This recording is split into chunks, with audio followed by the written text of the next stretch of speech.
Hey, you got a minute, Wolf? What is it, human me? Other than us drifting around in space and not having any clue where we are, I think a new problem is about to occur. What's that? We're getting low on fuel, and I couldn't find any gallons or barrels of fuel anywhere on the ship. So we might drift in space in a little bit. Actually, what now? We don't have to worry about aimless drifting in space. Oh, good. But there's always a but. We are nearing a planet's orbit, so once we run out of fuel, it'll draw us in closer and the ship will crash, right? Yep. I'll prepare the escape pods then. I'll keep a track on our current supplies then. And I'll make a review. Of course. I'm hoping this review doesn't get blocked because this is a birthday review for Kat, whose birthday has already passed. However, I do have a reason for it. University finals are always in the week of Kat's birthday. I have no control over that. Plus, I barely get enough time to do reviews during university anyways, especially when I have roommates. So I'm doing this review of a show that both Kat and I enjoyed in our youth. Plus, this was requested by Kat in private, so here you go. This is a review on an episode of Batman the Animated Series, Girls' Night Out. Once we get past the amazing Batman intro, we start the episode. And it starts in probably the most mundane way possible. A police transport unit driving towards Gotham with some blue outlined person in the back. Apparently they have some sort of condition that makes them not normal, at least by the standards of this kind of judgy policeman. As we get a better look, we get to meet our villain of the episode, Livewire.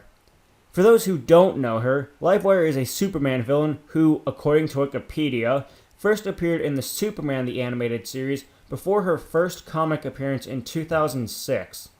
She's voiced by Lori Petty, who was in Free Willy, Point Break, the episode The Library in the 1985 revival of The Twilight Zone, and the 1987 version of Bates Motel. Nowadays, she's been in stuff like House, Star Trek Voyager, Orange is the New Black, and an episode of Robot Chicken. Of course, there is other stuff, but these are probably the bigger roles since they are more well known by today's standards. Where was I? Right, Livewire's origins. In the Superman the Animated Series, her real name is Leslie Willis, a radio shock jock whose nickname may be given by herself is Livewire. She isn't too fond of Superman because of how much he is plastered on the news and stuff. Her voice isn't that bad, but it's not like it's the sweetest voice ever. I don't know how Lori Petty actually sounds, but Livewire sounds like some young adult straight out of college and got a job in radio somehow. After an interview with Lois Lane, live on air, she hosts a concert for herself in a rainstorm despite being warned by police, her producer, and even Superman.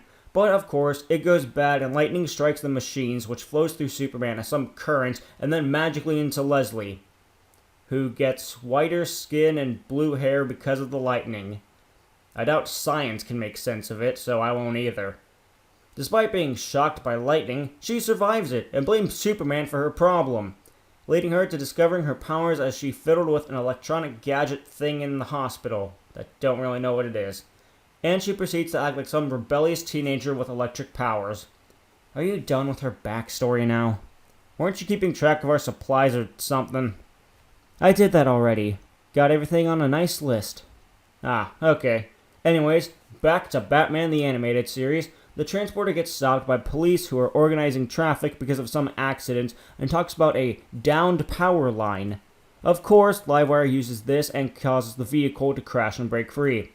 As we cut over to the Batmobile, we see Batgirl driving instead of Batman because he's 48 hours away from Gotham for some reason. I don't think it's ever really brought up. Luckily, she comes across Livewire almost by accident, who immediately attacks her.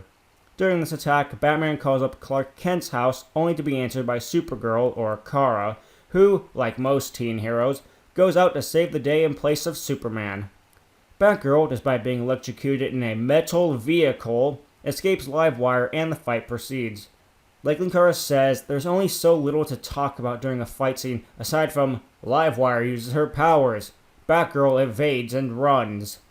It is a nicely animated fight scene with Batgirl being at a clear disadvantage, but still dealing with it fairly well. Supergirl sweeps in and saves her, before getting electrocuted herself and brought to the ground and being saved by Batgirl. They are only safe because Livewire exhausted her powers and needs to recharge. When the police arrive, Bullock is his usual self of being kind of an ass, even asking, "Where's the brats?" despite his normal disdain for him. I'm sure some could read it as, "Oh, Bullock is some sexist pig who doesn't believe girls can save the day," but his thinking is actually kinda justified. He had just been told that the two of them failed to stop and apprehend Livewire, so he has a reason to not fully trust their abilities. The episode then cuts to hyenas in a zoo as Harley and Ivy are talking to one another about how they're hiding from Batman until they get some sort of advantage over him. And that advantage comes straight to their little greenhouse as Livewire comes out of their toaster. Enough of seeing our villains team up and talk more, let's just cut to Harley trying to break glass doors with a comedically large hammer. This is going to be a small nitpick, but glass doors shouldn't be that strong, I don't think. Especially if it's just a mall.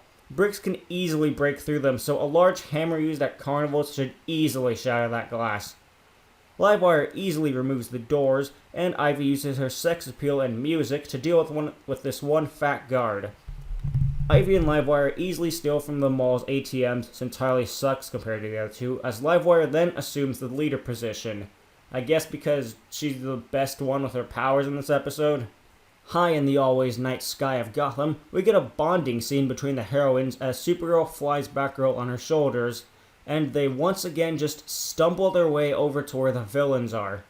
Another fight scene ensues, again pretty well animated and directed as they make good use of the mall's large open spaces, as well as levels.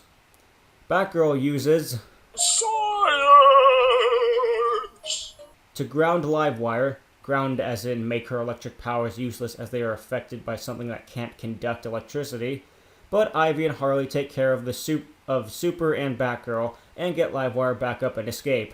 We then get a moment where the two heroines get to talk and follow the trope where they admire the life of the other has, just for a quick moment, thankfully.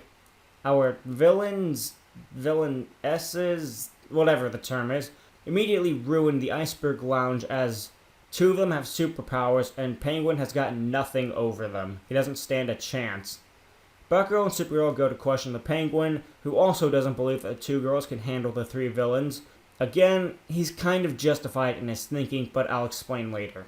Penguin tells them basically where they go because we're nearing the end of the episode, and as they arrive, they set off Ivy's security plant, just roll with it, and they get the jump on the duo.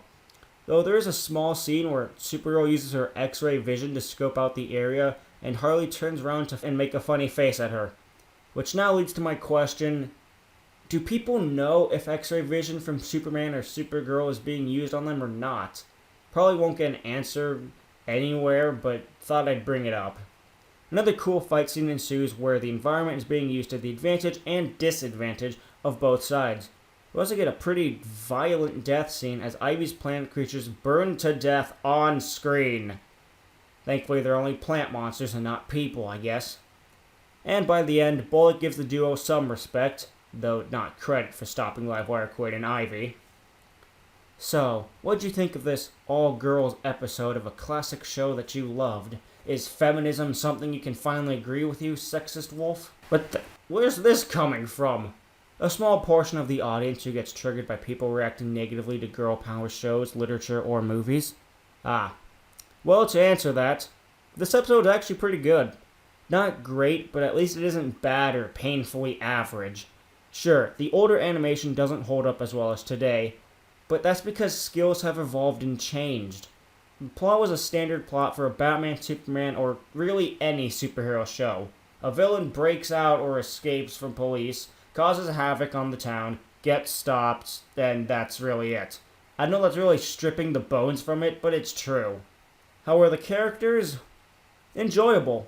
I knew basically nothing about Livewire when I first saw this as a child, and looking into her introduction was also somewhat enjoyable.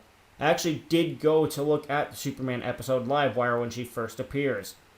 Not much to her character outside of what I've already said, though, and as for how she acted when placed alongside Ivy and Quinn, it was alright. There wasn't much bonding between them other than Ivy and Livewire having some dialogue with one another about how impressed they are about the other's control over their powers. This lack of a connection also plays into the plot a little bit, although I might just be reading into this, as the only reason that Ivy and Livewire get defeated is because Livewire causes a fire on Ivy's plant monsters, who then needs to use water to put them out, which is for some reason one of Livewire's weaknesses. I don't understand. Their plan was also pretty standard for the episode, just steal money and run away. That's all it really was when I think about it now. As said, like twice before, the fighting scenes are pretty good. They are in open areas where space is taken advantage of, whether it be the open park with lack of cover, a mall where Batgirl can take advantage of the building having walkways to distinguish different levels, or a zoo where smaller areas are built differently to be used for an advantage. Sadly, there's not much to talk about fight scenes, but that's just how it is. It's a visual spectacle that speaks for itself and how things move rather than what is said implicitly or explicitly. I brought up the villains, so time to talk about our heroes, or heroines. Supergirl and Batgirl were pretty good here. Supergirl's introduction to the episode wasn't bad. She's bored, doesn't know what to do, and jumps to the challenge once she hears that Livewire has escaped. This is a thing that teen heroes or sidekicks or students usually do when the main hero isn't around. Take the initiative to prove themselves to the world. The two do have some scenes together where they can connect, which they do. The first fight with Livewire in the park builds a small two heroines, as they both care enough for the other to risk their own life to save the other from Livewire. And the talk about how they want the other's living conditions allows them to talk about their aspirations or wishes, as well as the final scene with them watching the news shows that they are building a friendship of some kind. Sure, it's not a great build-up, but it is a build-up nonetheless, especially since they only have 30 minutes, realistically 24 minutes because of commercials. It's a standard episode with the characters of two different locations interacting with one another in a pretty well manner. I'd give it an 8 out of 10. Part of it is definitely because of nostalgia. The other parts are because the acting is decent, the character interactions are good and play off the other well, but the plot is very standard, and the defeat of the villains is because of their own hands, not the heroes. Harley Quinn knocks herself out by mistake, Livewire is taken out because Ivy pours water on her to save her burning plant creatures, and Ivy gets taken out because Livewire shoots a spark that happens to hit Ivy. I think it might have traveled up the water slide to her, but I don't really know. But there's one thing I also want to bring up about this. The girl power / feminism stories that pop up from time to time. This episode has a little bit of that feeling since it is a completely female cast save for Batman, Bullock, and the Penguin, and I guess like 2 police officers that were shown earlier. The other reason is because of Batgirl and Supergirl having somewhat of a throwaway line near the beginning about wanting to prove to Bullock that they are capable, even though they kind of just say it to themselves. Normally in episodes that do have a girl power kind of message, you have a male character that will normally talk about how the girls aren't capable of doing the job because they aren't men. Here we kind of have that with Bullock asking for Batman instead, despite his disdain for the Bat. Penguin also has a short moment of this where he'd rather have Batman take care of it. However, these two scenes are not outright saying that Supergirl and Batgirl are not capable, but are implying it just a little bit. Something that normally doesn't happen in these kinds of things. But these aren't said out of malice like how it normally is on girl power feminist crap. Bullock and Penguin do know a little about Batgirl and possibly nothing about Supergirl, so instead of calling them weak to their faces, they are showing that they are ignorant on their abilities and skills, and they'd rather have Batman because they trust him to get the job done with little complications. It's not talking down to the girls at all. It's saying, look, I'm not sure I can trust you because I don't know enough about what you are capable of, and I'd rather have Batman do it because I know he could easily take them down. They aren't trying to discourage the pair, they are just unsure about their capabilities. Something that girl power crap doesn't normally show because they'd rather paint a black and white picture instead of a more nuanced color. You done with that rant? Yeah, I think so. Hope you've all enjoyed this review, and hopefully Kat enjoys this late birthday present. I'm Wolf, and I'll be seeing you all a bit more this summer. Like, subscribe, and expect me to return to my normal reviews of Green Lantern and Halo. Bye-bye!